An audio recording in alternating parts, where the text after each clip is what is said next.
और उन्होंने कांग्रेस की बात की, इंदिरा गांधी की, इतने साल सत्ता में रहने के बाद भी इन्होंने कोई भी एक्शन नहीं लिया। क्या कहेंगे? देखिए, हमने समय कम होने के बाद भी अपनी बात को रखा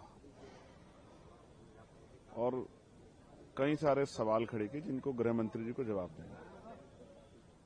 सवाल ये है, उन्होंने कहा कि ये आइडियोलॉजिकल है और हमने ये कहा कि ऐसी किसी भी आइडियोलॉजी का समर्थन नहीं किया जा सकता है जो देश को बांटे।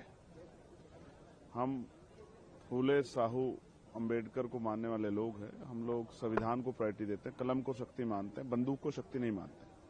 हम ये मानते हैं अगर बंदूक उठाएगा कोई भी कमजोर न्याय के लिए तो उसको गोली मारना, उसकी हत्या करना, उसको कुचलना बहुत आसान हो जाएगा कोई भी आरोप लगा के। इसलिए किसी कमजोर को बंदूक नहीं उठानी चाहिए, कानून के रास्ते से आगे बढ़ना चाहिए।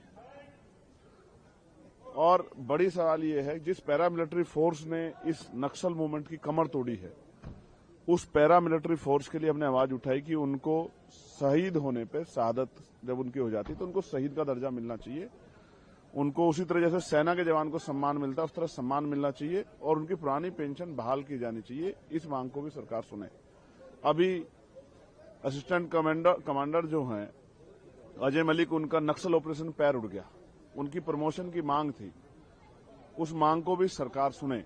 और नक्सल मूवमेंट में जितने लोगों की जान नहीं गई उससे ज्यादा जान हर साल SC ST OBC के लोगों की NCRB का डाटा कह रहा है कि जा रही है।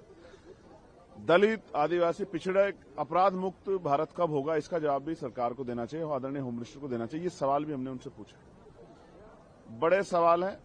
सरकार आज भी वाहवाही की बात करे, लेकिन आज सुबह भी अखबार में छपा है कि रायपुर छत्तीसगढ़ में 5 लाख के इनामी एक नक्सली की इनकाउंटर में जान गई।